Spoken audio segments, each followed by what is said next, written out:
Les opinions exprimées dans le programme suivant ne sont pas nécessairement celles de Slink TV, de ses commanditaires ou partenaires.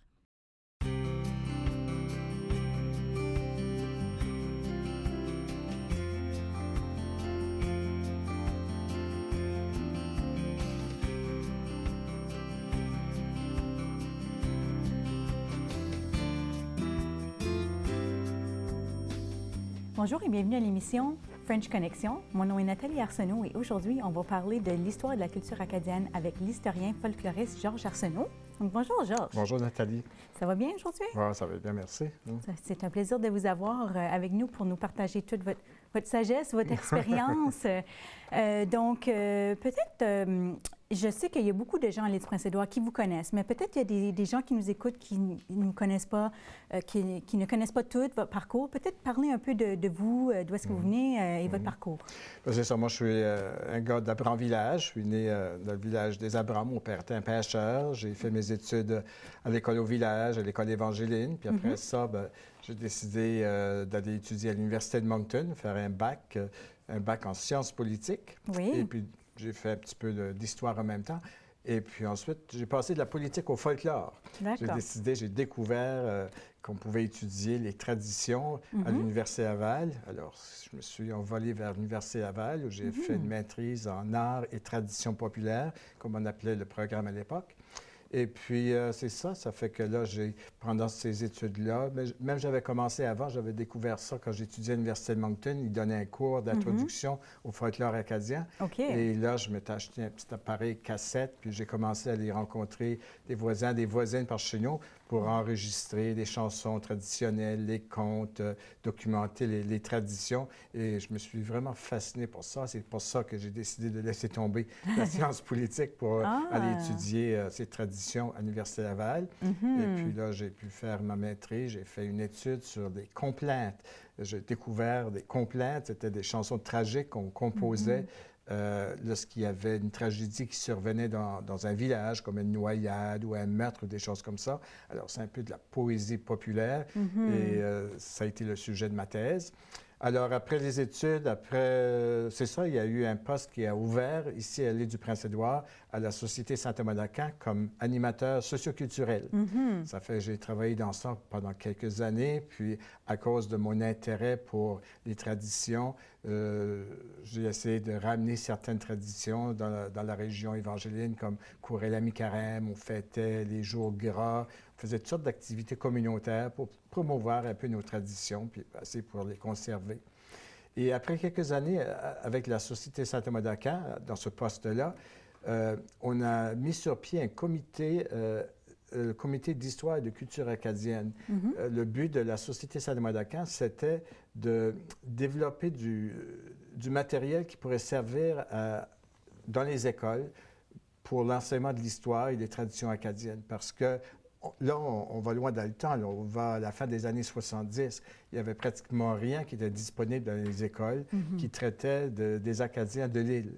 Ça fait que il y a eu, avec la collaboration du ministère de l'Éducation, puis du gouvernement fédéral, on peut avoir des sommes d'argent pour m'embaucher avec un assistant, une assistante, faire de la recherche et publier. Et c'est là vraiment j'ai commencé à publier dans le domaine de l'histoire acadienne. Parce qu'on est allé dépouiller des sources, des archives et tout ça. Et là, j'ai publié pour la SSTA une série de livrets. Par exemple, il y avait l'histoire de l'agriculture chez les Acadiens, l'histoire de la religion, l'éducation, la pêche, l'immigration. Et puis, éventuellement, tous ces livrets-là ont été mis dans un livre qui s'appelle « Les Acadiens de l'île 1720 à 1980 », qui a été publié vers 1982 ou 81, quelque chose comme ça.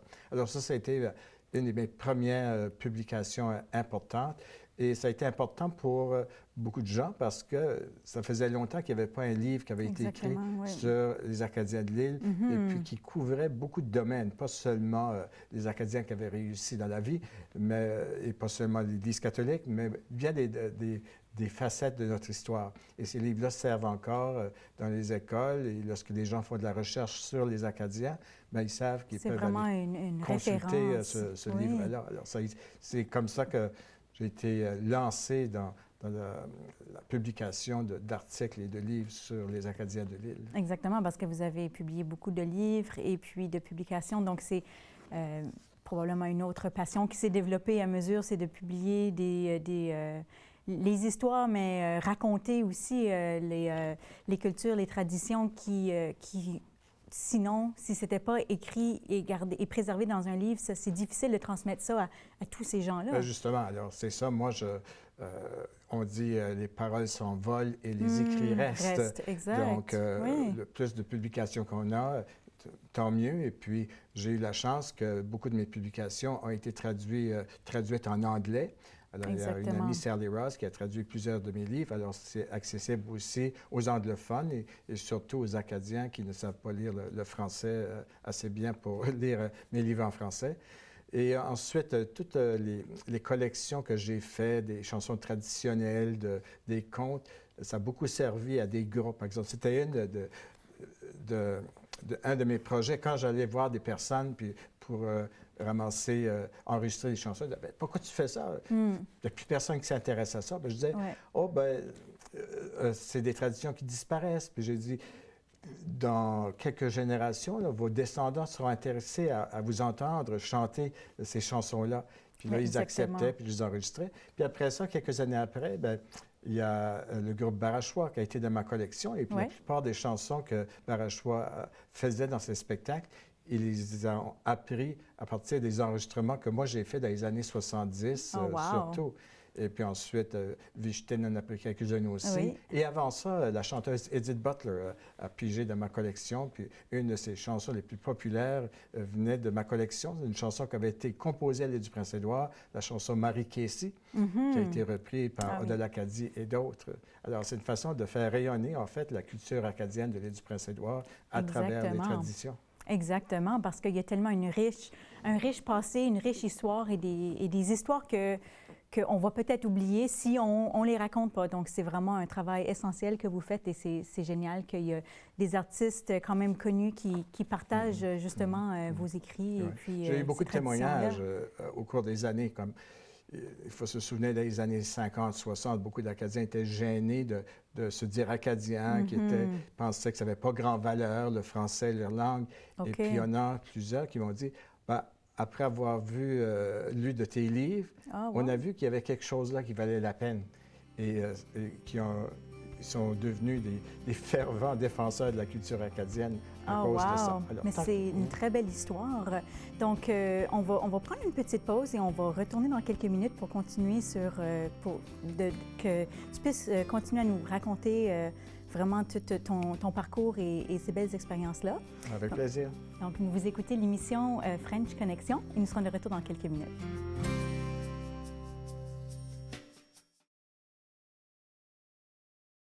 Les opinions exprimées dans la programme suivante ne sont pas nécessairement celles d'Eslink TV, de ses commanditaires ou partenaires.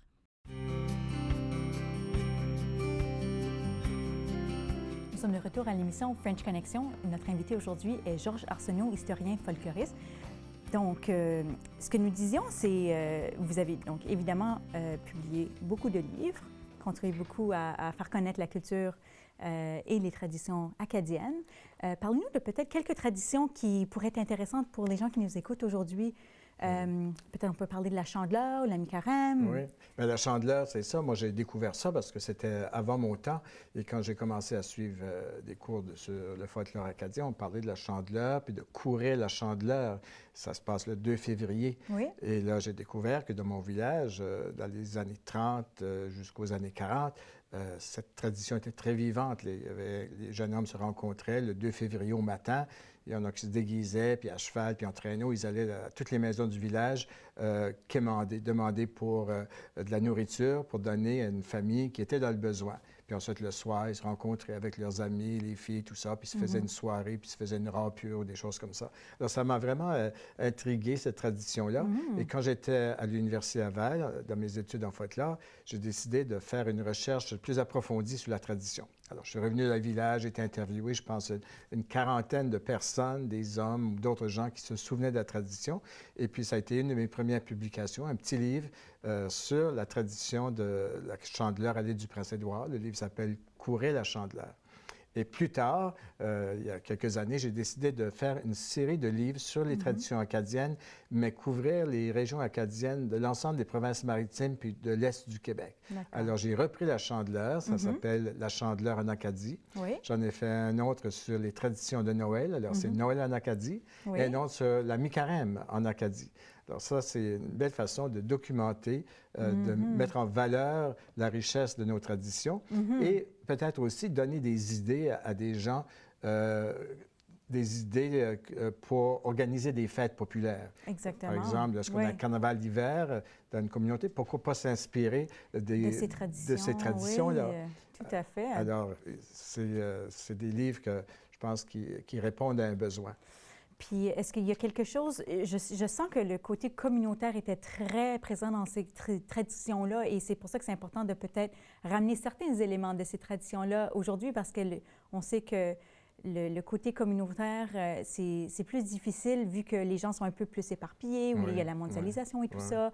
Donc, c'est devenu justement de ramener ça un petit peu. Oui, mais le livre La Chandeleur a eu cet impact-là. Dans la région évangeline, David Le Galland, qui, dans les années 1990 au début, avait lu mon livre. Et ça serait intéressant de faire revivre ça. Ça fait que dans la région évangéline, il a mobilisé beaucoup de gens, puis ils allaient faire le tour des villages, des maisons, pas seulement des gars, des femmes aussi, puis ils recueillaient de la nourriture pour la banque alimentaire. Ils ont fait ça pendant une dizaine d'années. Oh, wow. Et ensuite, dans d'autres centres communautaires, à Summerside, dans Prince-Ouest, et Rustico, ils organisent des repas de crêpes pour la Chandeleur, parce que dans la tradition française, on mange toujours des crêpes à la Chandeleur. Ça fait que, non, c'est un grand plaisir de voir que quelqu'un avait été pigé dans mes publications pour ramener certaines traditions. Puis j'espère que ça va se poursuivre. Oui, et donc vous avez publié beaucoup de publications qui vous a amené aussi, si je ne me trompe pas, à travailler à l'Université de l'Île du Prince-Édouard. Oui, c'est ça, quand j'étais à la Société Saint-Thomas-d'Aquin, puis j'ai commencé à publier ces fascicules sur l'histoire des Acadiens de l'île. En même temps, à l'université, il y avait un professeur qui disait, bien, on devrait avoir un programme ici où on enseignerait des cours sur les Acadiens, la culture, l'histoire. Et alors, ils ont obtenu des subventions et puis j'ai eu l'occasion d'être là pendant 3 ans comme professeur invité en études acadiennes. Je donnais des cours en français, mais aussi quelques-uns en anglais. J'ai même donné quelques cours pour des enseignants de l'île à travers l'Université de l'Île du Prince-Édouard sur ces sujets-là. Alors ça, j'ai fait ça pendant 3 ans. Même, on avait organisé, je crois, la première ou la deuxième année que j'étais là, une semaine acadienne à l'Université de l'Île du Prince-Édouard. J'avais amené des gens de la communauté, il y avait eu des repas, il y avait eu des conférences, toutes sortes de choses. Alors ça a été 3 années intéressantes à UPEI. Et ensuite, en 1986, lorsqu'on a décidé qu'on allait avoir une émission du matin à Radio-Canada, à la radio pour l'Île du Prince-Édouard, bon, j'ai postulé pour le poste d'annonceur et j'ai été à la barre de l'émission pendant une quinzaine d'années. Et les 10 premières années, l'émission était produite à Moncton. On n'avait pas de studio de Radio-Canada à Charlottetown. Il y avait CBC, mais pas Radio-Canada. Ça fait que j'ai fait l'émission à Moncton. Je faisais semblant, par contre, que j'étais à Lille, mais j'étais dans un studio à Moncton. Et ensuite, j'étais là 10 ans à Moncton. Et là, on a ouvert le studio qui existe maintenant ici à Charlottetown. Et j'ai continué jusqu'à 2003 à animer l'émission du matin. Ah, d'accord. Donc, vous aviez un parcours quand même assez varié et je me rends compte aussi que vous avez beaucoup contribué au niveau de l'éducation, donc parce que les publications que vous avez faites qui ont été utilisées dans les écoles pour faire connaître la culture et l'histoire des Acadiens, mais aussi à l'université, donc vraiment à plusieurs niveaux. Et ensuite, là, vous êtes devenu animateur pour propager un peu la langue française aussi à l'île du Prince-Édouard, parce que c'est important qu'on ait ces services-là en français. Oui, j'ai eu l'occasion avec le ministère de l'Éducation par après à travailler sur des projets, développer des fiches sur des traditions ou sur l'histoire acadienne de l'île du Prince-Édouard. Alors aujourd'hui, il y a plusieurs choses qui sont disponibles aux enseignants sur le thème de l'Acadie qui n'existaient pas il n'y a pas si longtemps. Exactement. Donc, on pourra peut-être poursuivre dans le prochain segment pour parler de l'importance du français, mais juste pour terminer en 1 minute, l'importance du français, je veux dire, vous avez grandi en français, vous avez été élevé en français, ça a été quelque chose qui a eu un impact sur vous, qui a été super important et vous êtes quand même un défenseur de la langue française. Bien, ça date de loin. Je pense que c'est des influences de certaines enseignantes à l'école élémentaire chez nous, à Abram-Village. Et puis, ça, c'est dans les années 60, où des religieuses, mais pas seulement des religieuses, quelques autres enseignantes là, qui avaient passé par les îles de la Madeleine, qui disaient, bien, il faut purifier un peu notre français. On parlait un peu trop franglais. Et puis, moi, tout de suite, j'ai embarqué dans ça. On nous apprenait des mots français, comment traduire certaines choses. Et puis, au high school, on avait des semaines du bon parler français, ce temps-là. Alors ça m'a marqué. Puis, je trouve que c'est toujours important. Toujours important, oui. Mais aussi, ça m'intéresse de parler acadien. On pourrait peut-être en parler tout à l'heure. Oui, exactement. Donc, parfait, on va être de retour dans quelques minutes. Donc, vous écoutez l'émission French Connection avec Georges Arsenault. On sera de retour dans quelques minutes.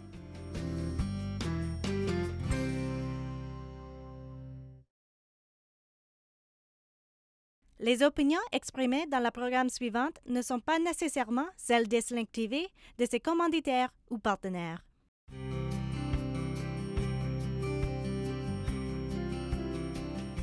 On est de retour à l'émission French Connection avec l'historien Georges Arsenault.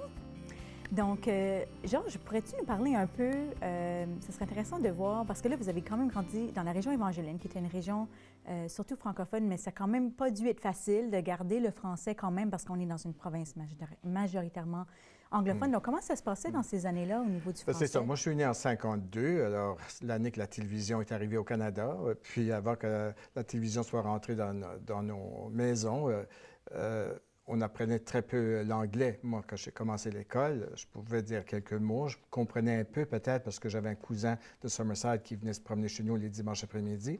Mais en général, les enfants à Abram-Village, où j'ai grandi, le village était francophone presque à 100 on ne parlait pas anglais. On le comprenait un peu, mais pas tellement. Mais rendu à l'école, le programme scolaire était presque complètement en anglais. Nos enseignants nous parlaient français. Et en première, deuxième année, on avait l'arithmétique en français, puis le livre de lecture, Bébé, Marie et Jean. Mais tout de suite, on a commencé à apprendre l'anglais. Puis rendu en troisième, quatrième année, lorsqu'on commençait à avoir le cours de santé, puis géographie, puis histoire, tous les livres étaient en anglais. Ça fait qu'on apprenait un peu de grammaire française, tout ça, mais assez vite, on était plus à l'aise à écrire et à lire en anglais qu'en français. Mais la vie sociale, dans le village, dans la paroisse, était en français seulement. Alors ça a changé passablement depuis un certain temps à cause des mariages anglo-franco. Et puis aussi, lorsqu'on était chez nous dans le village, il n'y avait pas de problème, il n'y avait pas on n'était pas gênés du français qu'on parlait. On parlait le français acadien, un peu chiac aussi, le mélange d'anglais. Mais lorsqu'on allait en ville, chez des anglophones, aussi des anglophones nés, bien là, il fallait se taire, il fallait parler anglais parce qu'on pensait que ça allait les insulter si on parlait français puis qu'ils ne comprenaient pas. Alors, c'était un peu gênant de ce côté-là.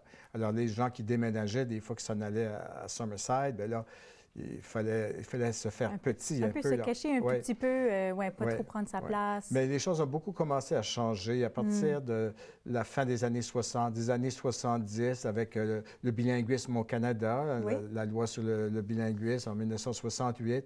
Ensuite, du côté de la valorisation de la langue acadienne, ça a beaucoup commencé, je dirais, avec Antonin Maillet et La Sagouine. Ça se fait une sorte de débat lorsque c'est sorti, La Sagouine, en 1971, et surtout la pièce de théâtre.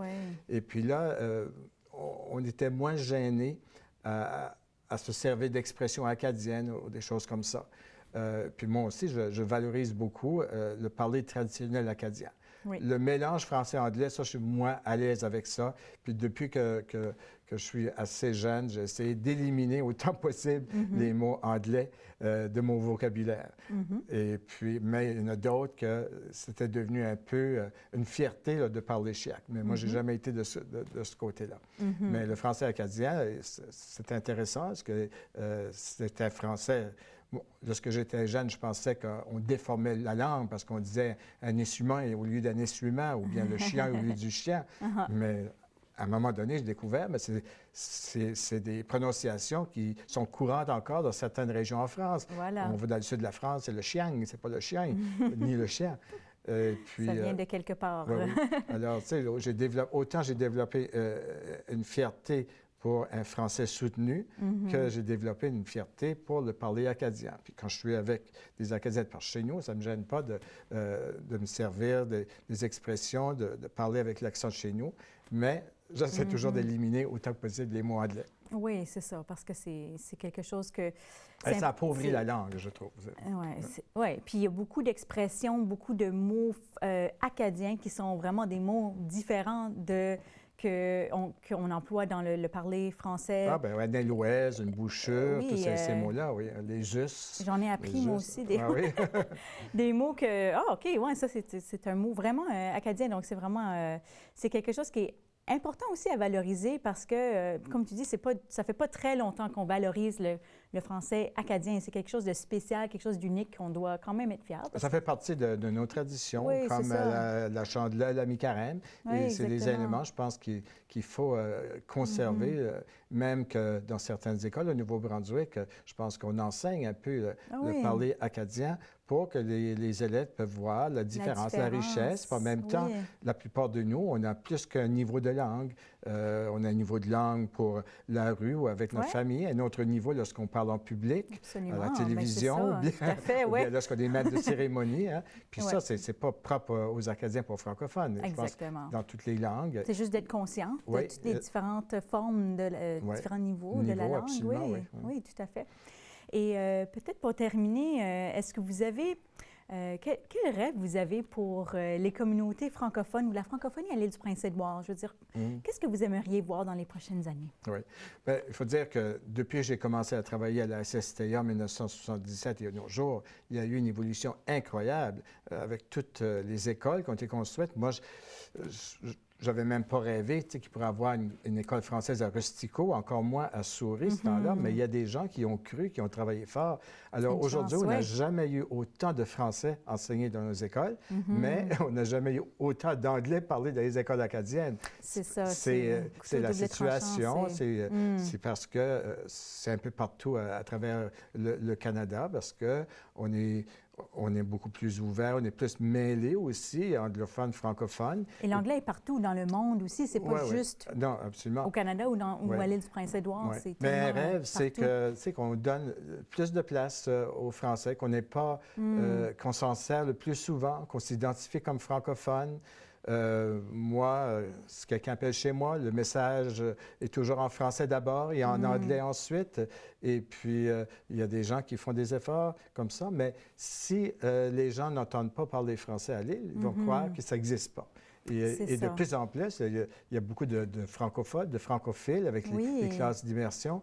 Alors, peut-être qu'il faut faire un petit peu plus d'efforts pour donner une place à la langue française. Et puis, il ne faut pas oublier que dans quelques années, ça fera 300 ans qu'on parle français à l'île du Prince-Édouard. Wow. Les premiers colons français se sont établis ici en 1720. Donc, ça veut dire dans 3 ans, il y aura déjà 3 siècles.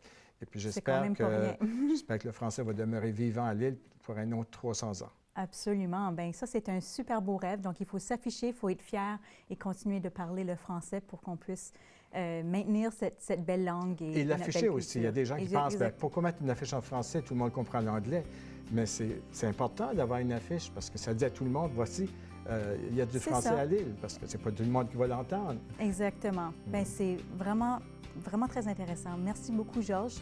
On a été très chanceux de vous avoir aujourd'hui à l'émission French Connection. Merci beaucoup. C'était un grand plaisir pour moi. Merci. C'était un plaisir. Merci. Donc, c'était l'émission French Connection. À la prochaine. Merci beaucoup.